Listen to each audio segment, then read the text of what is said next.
बिस्मिल्लाहिर्रहमानिर्रहीम। अस्सलाम वालेकुम स्टूडेंट्स, आई होप आप तमाम लोग बिल्कुल ठीक ठाक होंगे, खैरियत से होंगे। स्टूडेंट्स, आज हम यूनिट नंबर 13 जियोमेट्रिकल ऑप्टिक्स के न्यूमेरिकल्स को स्टार्ट करने जा रहे हैं और अल्हम्दुलिल्लाह इससे पहले हमारे यूनिट नंबर 10, 11 और 12 तीनों के न्यूमेरिकल्स जो हैं अपलोड हो चुके हैं। यकीनन आप लोगों ने वीडियोस देख ली होंगी।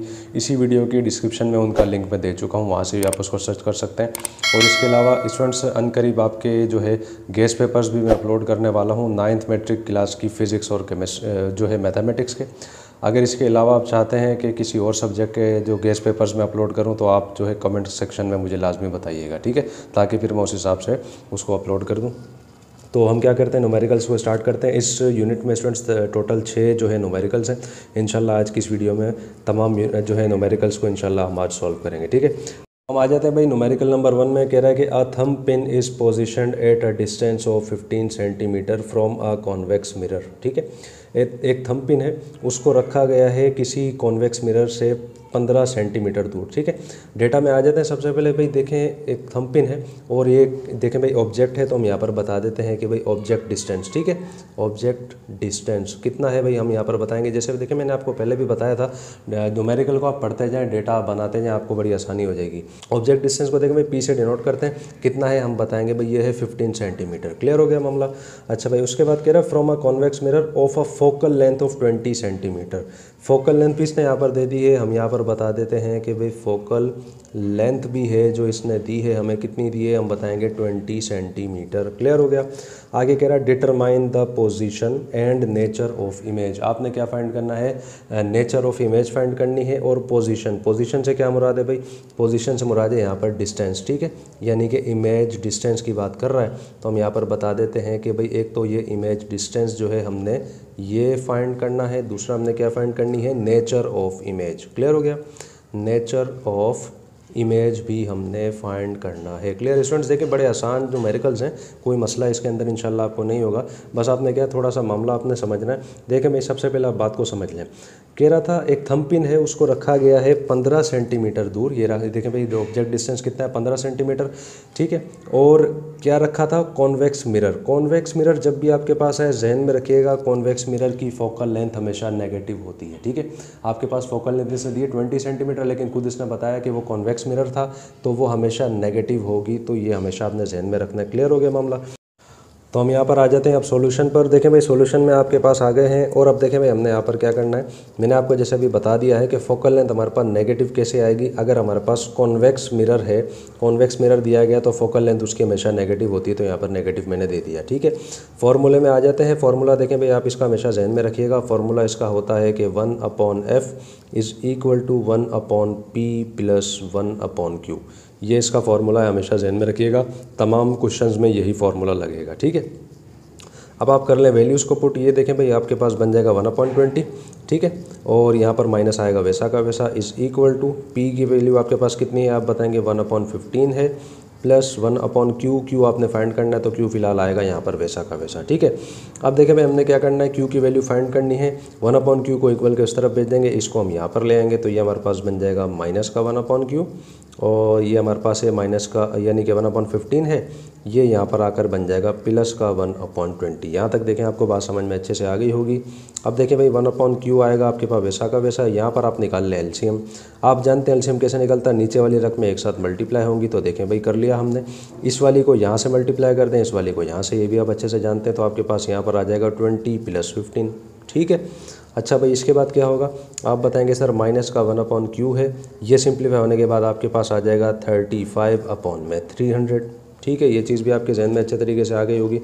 अच्छा भाई अब देखें हमने क्या करना है, अब हमने सिंप्लीफाई करना है। कैसे सिंप्लीफाई होगा, यहाँ पर देखें क्रॉस मल्टीप्लिकेशन हो रही है, मैथमेटिक्स में अच्छे तरीके से आपने सीखी है, तो हम क्या बताएंगे क्रॉस मल्टीप्लिकेशन। q से ये मल्टीप्लाई हो रहा है तो ये बन जाएगा q 35 या 35q कर लें, एक ही बात है। और 300 जब माइनस से करेगा -1 से तो आपके पास आ जाएगा कुछ इस तरह से, ठीक है। तो हमने क्या करना है, q की वैल्यू फाइंड करनी थी, तो ये आपके पास ऐसे बन जाएगा 35 यहाँ मल्टीप्लाई कर रहा है, इक्वल के यहाँ पे आके डिवाइड करेगा। तो दोनों को करवा लें डिवाइड, आपके पास जब दोनों को डिवाइड करवा लेंगे आपके पास आ जाएगा 8.57, ठीक है। क्यू की वैल्यू आपके पास आ जाएगी 8.57।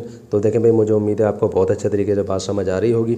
सेंटीमीटर में हमें ये दिया गया था, तो हम यहाँ पर बता देते हैं कि ये आ जाएगा हमारे पास 8.57 सेंटीमीटर, ठीक है भाई। इमेज डिस्टेंस देखें भाई हमारे पास आ चुका है, उम्मीद है मुझे आपको समझ में आ गया होगा।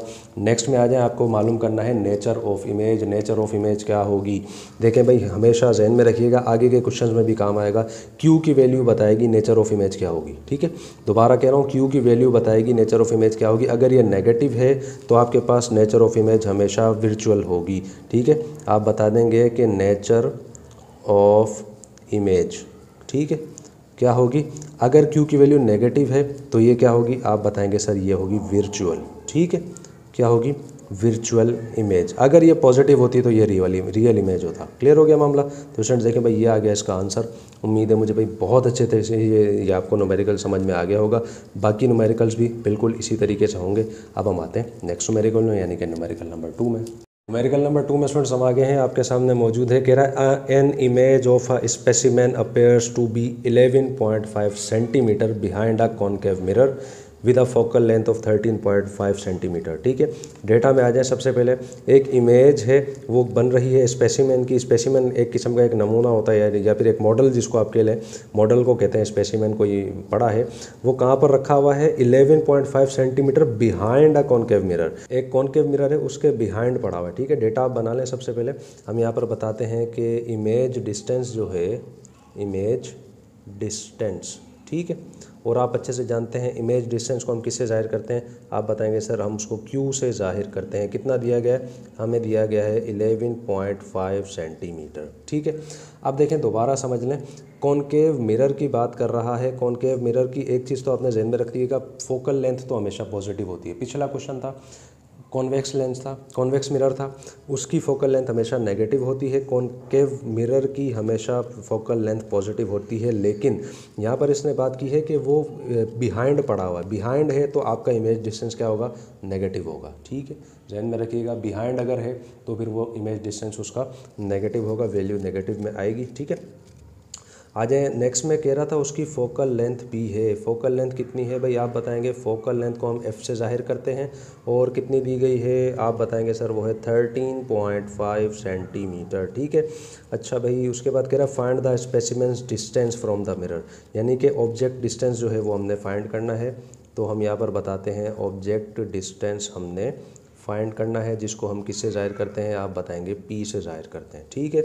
बस ये हमने करना है, इसके अलावा कुछ भी नहीं करना। फार्मूले में आ जाएं।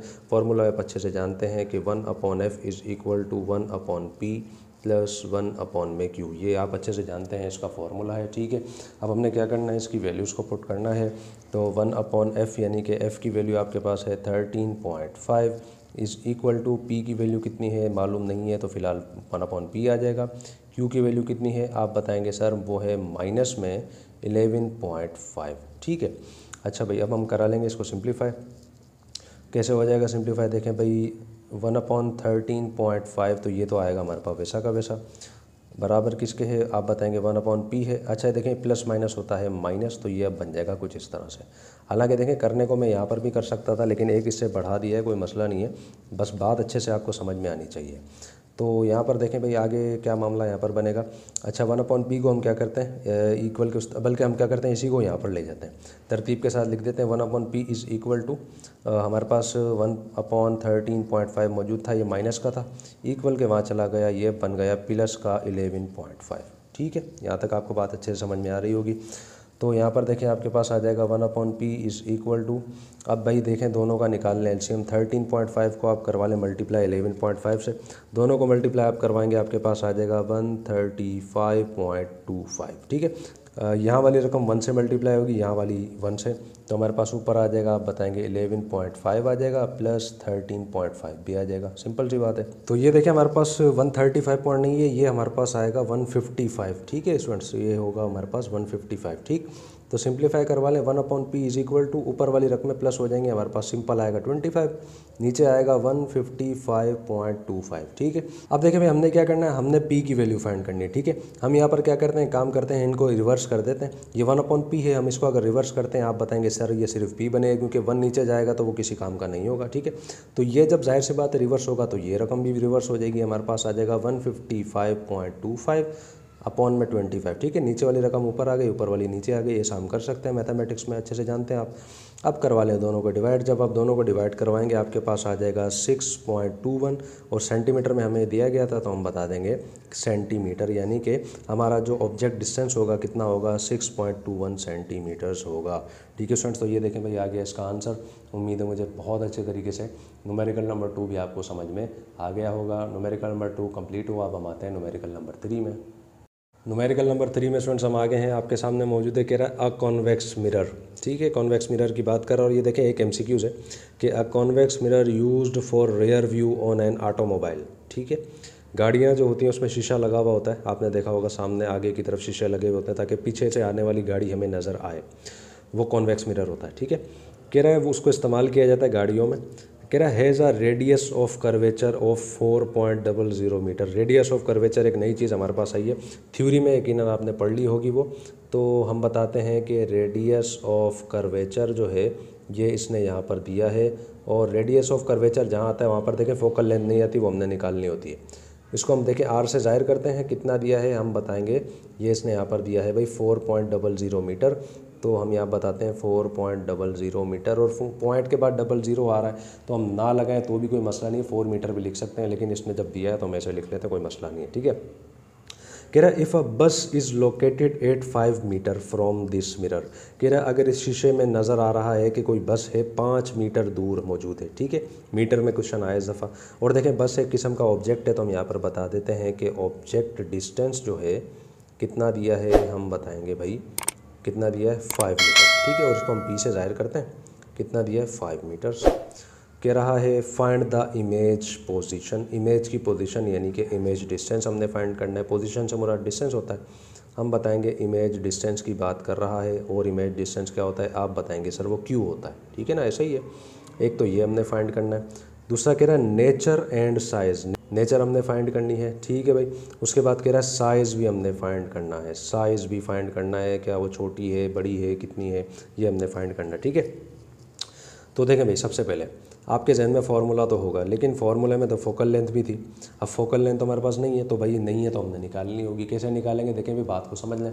जब भी आपके पास रेडियस ऑफ कर्वेचर दिया जाए, रेडियस ऑफ कर्वेचर को आप हाफ कर लें, आपके पास जो है फोकल लेंथ आ जाएगी। ठीक है, लेकिन एक चीज़ जहन में रखिएगा, कॉन्वेक्स मिरर की बात किसने की है, कॉन्वेक्स मिरर में हमेशा हमारी फोकल लेंथ क्या होती है आपको याद होगा, पहले न्यूमेरिकल में किया था, नेगेटिव होती है, तो रेडियस ऑफ कर्वेचर भी हमारा नेगेटिव ही आएगा, जहन में रखना है आपको हमेशा। ठीक है, तो हम यहाँ पर बता देते हैं कि हम जो है फोकल लेंथ इसकी अगर मालूम कर रहे हैं तो कैसे मालूम करेंगे, रेडियस ऑफ कर्वेचर को हम डिवाइड करवा लेंगे 2 के साथ। ठीक है, 2 से डिवाइड करवा लेंगे तो हमारे पास क्या आएगा, -4/2 हो जाएगा। तो सिंपल सी बात है, ये दोनों कैंसिल हो जाएंगे, तो -2 हमारे पास f यानी कि फोकल लेंथ आ जाएगी, जो कि आएगी मीटर में। क्लियर हो गया मामला, बात समझ में आ रही है अच्छे तरीके से। अब हम जो है फाइंड कर लेते हैं, फार्मूले के साथ इसको सॉल्व कर लेते हैं। तो क्या फार्मूला आप बताएंगे सर, हम जानते हैं कि 1/f is equal to 1/p plus 1/q। पढ़ा हुआ है हमने अच्छे तरीके से, कर लें वैल्यूज़ को पुट। 1/f कितना है आप बताएंगे सर, ये है 1/2 और वो भी माइनस के साथ। ठीक है, 1/p यानी कि 1/5 है, और 1/q वो हमने करना है फाइंड, सिंपल सी बात है।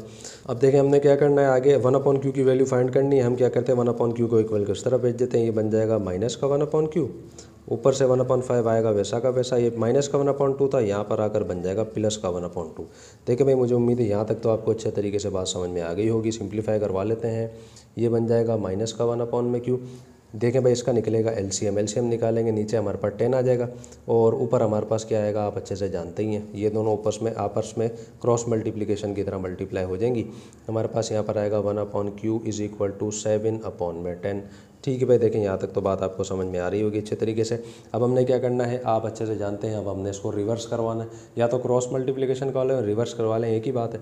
हम रिवर्स करवा लेते हैं, तो ये माइनस का 1/q रिवर्स होकर बन जाएगा माइनस का q। ठीक है, 7/10 था, ये बन जाएगा 10/7। ठीक है भाई, अब करवा लें दोनों को डिवाइड। जब दोनों को आप डिवाइड करवाएंगे, 10 को 7 से डिवाइड करवाएंगे, आपके पास आ जाएगा 1.42 और आएगा वो मीटर्स में। क्लियर।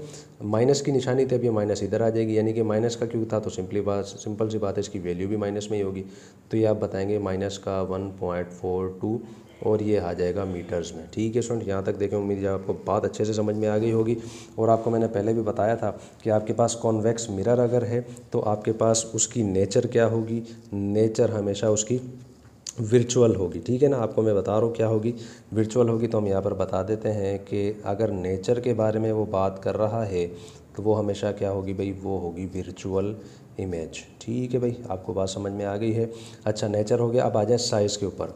साइज़ कैसे फाइंड करेंगे, देखें भाई, साइज़ फाइंड करने का एक फ़ॉर्मूला है, तो हम यहाँ पर बता देते हैं कि साइज़ फाइंड करने का एक फ़ॉर्मूला है, यानी कि मैग्नीफिकेशन की अगर वो बात कर रहा है तो मैग्नीफिकेशन इज़ इक्वल टू होता है Q अपॉन में P। ठीक है, Q अपॉन में P आप निकाल लें, आपके पास साइज़ आ जाएगा। Q की वैल्यू कितनी थी आप बताएंगे, Q की वैल्यू हमारे पास कितनी थी अभी हमने निकाली है, वो है माइनस का 1.42 अपॉन में P की वैल्यू कितनी है आप बताएंगे, P ऊपर हमारे पास दिया गया था 5। ठीक है, दोनों को करवा लें डिवाइड। और एक चीज़ मैं और बता दूं आपको, जब भी आप साइज़ निकालें यानी कि मैग्नीफिकेशन जब भी आप निकालें, ये माइनस का साइन हो या प्लस का हो, आप इसको इग्नोर किया करें। माइनस को हो तो ना ही लगाएं तो बेहतर है। ठीक है, आपके पास आपने जस्ट उसकी वैल्यू निकालनी होती है, उसका मैं रीज़न आपको बता देता हूँ। दोनों को आप करवा लें डिवाइड। 1.42 को आप 5 से डिवाइड करवाएंगे, आपके पास जो है वैल्यू कितनी आएगी आप बताएंगे सर, वो आएगी हमारे पास 0.284। ठीक है, 0.284 आपके पास इसकी वैल्यू आ जाएगी। अच्छा, एक चीज़ मैं आपको बताऊं जो आपको मैं बताने वाला था, अगर आपके पास मैग्नीफिकेशन 1 से ज़्यादा आए, ठीक है ना, आपके पास अगर मैग्नीफिकेशन 1 से ज़्यादा आए तो इमेज आपकी बड़ी होगी। ठीक है, लेकिन ये 1 से कम आ रही है, देखिए ना 0 पॉइंट में आ रही है, तो 0 पॉइंट में आ रही है तो फिर ये छोटी इमेज बनेगी, स्मॉलर देन ऑब्जेक्ट बनेगी। ठीक है, अगर वैसे होती तो ये लार्जर देन ऑब्जेक्ट बनती।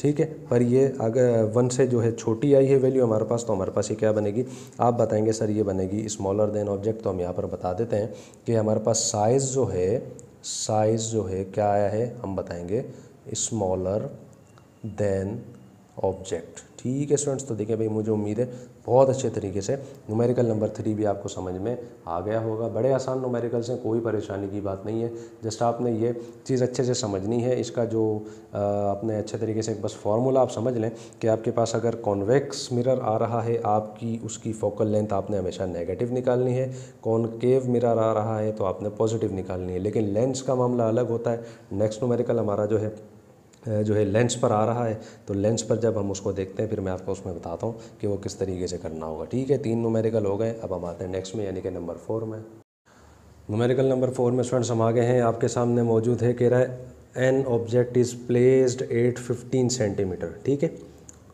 सबसे पहले ऑब्जेक्ट का डिस्टेंस आ गया, हम डेटा बनाते हैं भाई। कह रहा है ऑब्जेक्ट डिस्टेंस जो है, आप अच्छे से जानते हैं ऑब्जेक्ट डिस्टेंस को हम किससे ज़ाहिर करते हैं भाई, आप बताएंगे सर हम उसको पी से ज़ाहिर करते हैं।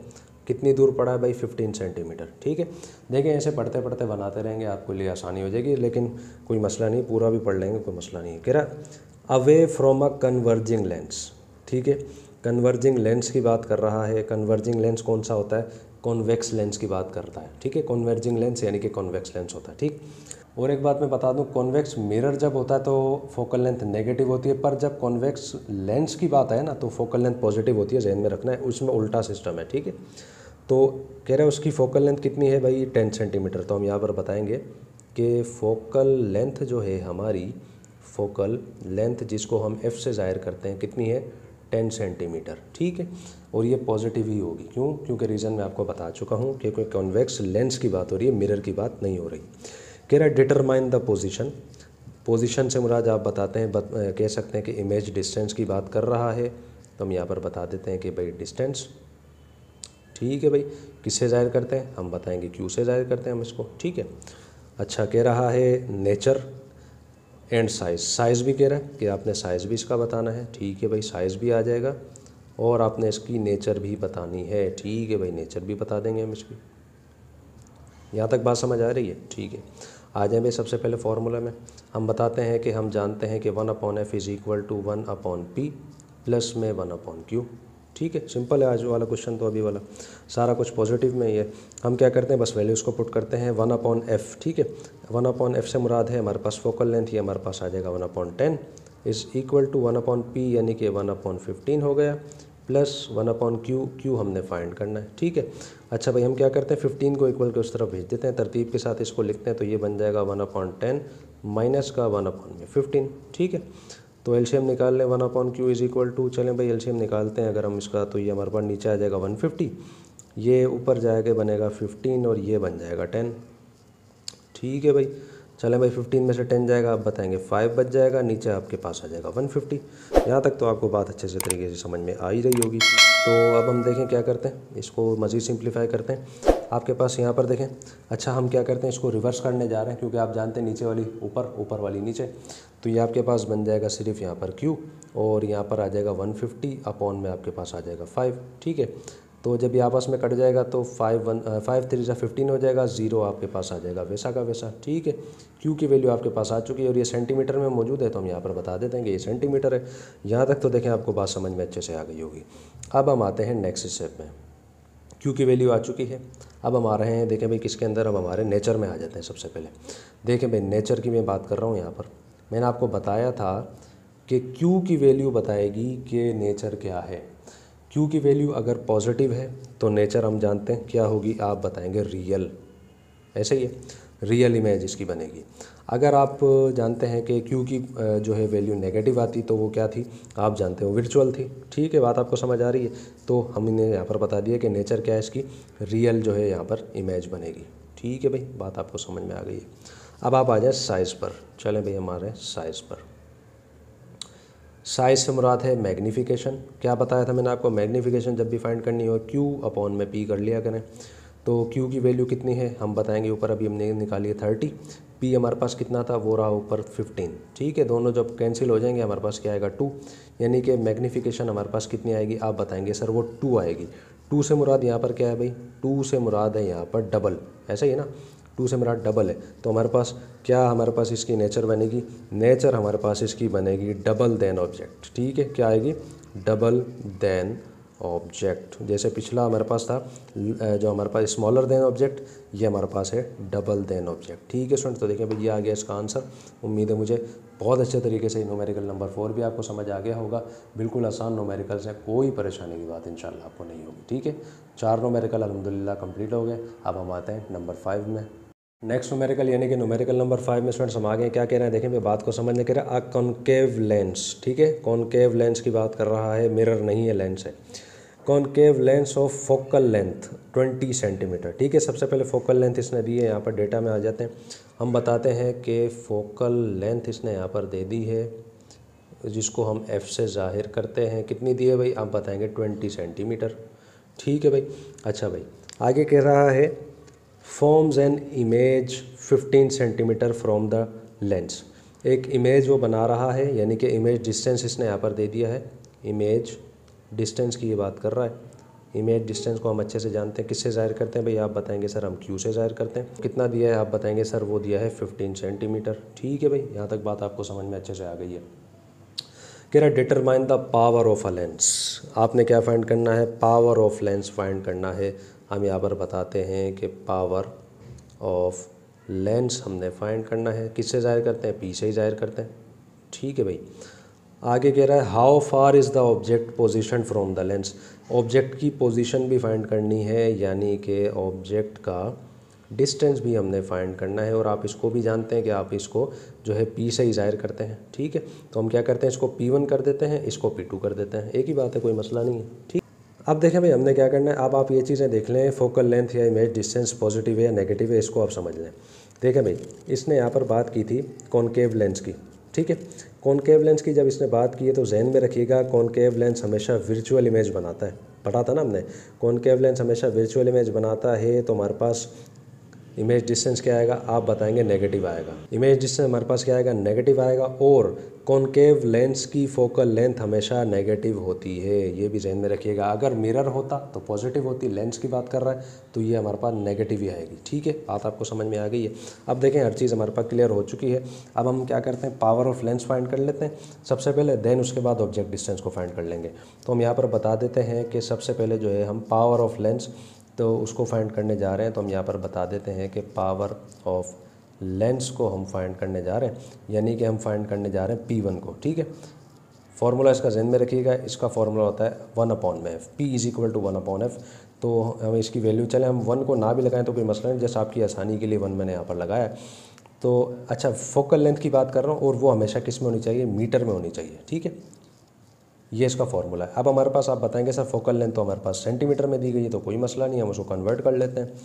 देखिए मैं हमारे पास 20 सेंटीमीटर दी गई ना, इसको हम डिवाइड करवा लेते हैं 100 से। जब आप इसको 100 से डिवाइड करवाएंगे आपके पास क्या आएगा, आप बताएंगे सर 0.2 मीटर आएगा इसका, ऐसा ही है ना। तो हमारे पास क्या करते हैं, इसको हम जो करवा लेते हैं डिवाइड।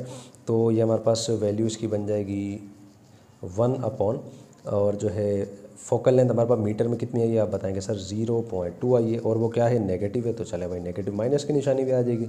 अब करवा लें दोनों को डिवाइड, तो हमारे पास क्या वैल्यू आ जाएगी, 1 को 0.2 से डिवाइड करवाएंगे, माइनस तो देखें आएगा वैसा का वैसा, और आपके पास वैल्यू इसकी यानी कि आंसर आएगा 5। ठीक है, और पावर लेंस का यूनिट क्या होता है, आप बताएंगे सर वो होता है डायोप्टर। ठीक है, क्या होता है, डायोप्टर। ये आपके पास MCQs में से भी आ सकता है भाई, ज़हन में रखिएगा। ठीक है, तो आपके पास पावर ऑफ लेंस की वैल्यू आ चुकी है। उम्मीद है मुझे बात आपको समझ में अच्छे तरीके से आ गई होगी। -5 डायोप्टर आखिरी स्टेप हमारे पास रह गया है। अब हमने क्या करना है, ऑब्जेक्ट डिस्टेंस हमने फाइंड करना है। अब देखें इसके अंदर तो वही फार्मूला लगेगा जो हम अच्छे से जानते हैं। तो आप बताएंगे सर यहाँ पर कि हम फार्मूला जानते हैं कि 1/f is equal to 1/p plus में 1/q, ये आप जानते हैं इसका फार्मूला है। ठीक है भाई, तो क्या करते हैं भाई, वैल्यू स्पॉट कर लेते हैं। 1/f से मुराद क्या है, यहाँ पर आप बताएंगे माइनस का 1/20 है, और 1/p से क्या मुराद है, p के से मतलब है यहाँ पर P2 की बात हो रही है। ठीक है, तो फिलहाल आपने फाइंड करना है, तो आप इसको फिलहाल लिख दें वैसा का वैसा, प्लस 1/q। q भी आपके पास नेगेटिव ही है, तो चले अब हम क्या करते हैं, इसको डायरेक्ट ही लिख देता हूँ मैं, माइनस का 1/15 हो जाएगा। ठीक है, बात आपको समझ में आ रही है। अब देखिए हमने क्या करना है, माइनस का 15 है, इक्वल के वहाँ भेज देते हैं ताकि इसकी वैल्यू हमारे पास आ सके। तो 1/P2 हो जाएगा, और ये बन जाएगा माइनस का 1/20 और प्लस का 1/15। ठीक है भाई, तो हमारे पास क्या बन जाएगा भाई, देखें करवा लें इनको मल्टीप्लाई आपस में नीचे, ये आपके पास बताएंगे 300 बन जाएगा। अब आप करवा लें इनको सिंप्लीफाई, 20 को 1 से करवाएंगे आपके पास आएगा 20, 15 को आप माइनस के 1 से मल्टीप्लाई करवा लें, आप बताएंगे सर माइनस का 15 आ जाएगा। तो आपके पास सिंप्लीफाई होने के बाद ये क्या बन जाएगा, 1/P2 इज़ इक्वल टू, आप बताएंगे सर ये बन जाएगा 5 है अपॉन में 30 है, 300 है। ठीक है भाई, यहाँ तक आपको बात समझ में अच्छे तरीके से आ गई होगी। अब आप कर लें इसको रिवर्स आप इसको करेंगे तो नीचे वाली रकम ऊपर आ जाएगी, ऊपर वाली नीचे आ जाएगी, ये तो आप अच्छे से जानते ही हैं। तो आपके पास देखें भाई वैल्यू क्या आएगी, 5 1 5, 5 6 30, यानी कि P2 आपके पास कितना आ जाएगा 60 और सेंटीमीटर आ जाएगा। ठीक है भाई, यहाँ तक तो बात अच्छे से आपको समझ में आ ही गई होगी। और अगर आप आंसर भी अगर चेक करेंगे, यही आपको इसका आंसर मिल जाएगा। ठीक है स्टूडेंट्स, तो ये देखें आ गया इसका आंसर। उम्मीद है मुझे बहुत अच्छे तरीके से न्यूमेरिकल नंबर 5 भी आपको समझ में आ गया होगा। अब हम आते हैं लास्ट न्यूमेरिकल में, यानी कि न्यूमेरिकल नंबर 6 में, और फिर जो है वीडियो को ख़त्म करते हैं इसको। The angle of incidence, angle of incidence की बात कर रहा है। For a ray of light from air to water interface is 40 degree. Angle इसने दिए, रिफ्रैक्टिव इंडेक्स दे दिया होगा, और एंगल ऑफ रिफ्रैक्शन इसने दिया होगा। ठीक है, डेटा में आ जाए। सबसे पहले हम यहाँ पर बताते हैं कि भाई सबसे पहले जो है इसने यहाँ पर हमें दिया है एंगल ऑफ इंसिडेंस। ठीक है भाई, एंगल ऑफ इंसिडेंस कितना दिया है हम बताएंगे। अच्छा, सबसे पहले हम इसको बताते हैं एंगल ऑफ इंसिडेंस इसने दिया है, कितना दिया है 40 डिग्री दिया है। क्लियर हो गया। अच्छा भाई, उसके बाद कह रहा है if the ray travels through the water with a refractive index of 1.33। ठीक है, रिफ्रैक्टिव इंडेक्स भी यहाँ पर आ गया है, तो हम यहाँ पर बताते हैं कि रिफ्रैक्टिव इंडेक्स भी हमारे पास मौजूद है। ठीक है भाई, तो रिफ्रैक्टिव इंडेक्स भी हमारे पास आ चुका है, और कितना दिया है हम बताएंगे 1.33 इसने दे दिया है।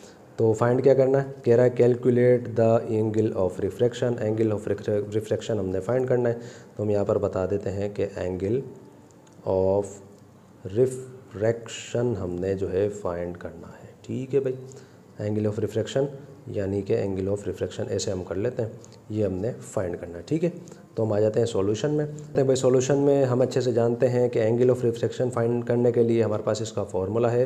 क्या है हम बताएंगे भाई, साइन एंगल ऑफ इंसिडेंस जो है हम उसको डिवाइड करवा लेते हैं साइन एंगल ऑफ रिफ्रैक्शन के साथ, ठीक है भाई। ये हमने क्या करना है, फाइंड इसकी वैल्यू करनी है। इसको हम इक्वल के उस तरफ भेजते हैं, इसको यहाँ पर ले आते हैं। तो ये हमारे पास क्या होगा, हम बताएंगे sine angle of refraction is equal to क्या बन जाएगा, sine angle of incidence divide करेगा किसके साथ, रिफ्रैक्टिव इंडेक्स के साथ, ठीक है भाई। फिर यहाँ देखें भाई हमने क्या करना है, वैल्यूज़ को पुट करना है। हमारे पास यहाँ पर मौजूद है, हम बताएंगे साइन है और साथ में हमारे पास एंगल ऑफ रिफ्रैक्शन है।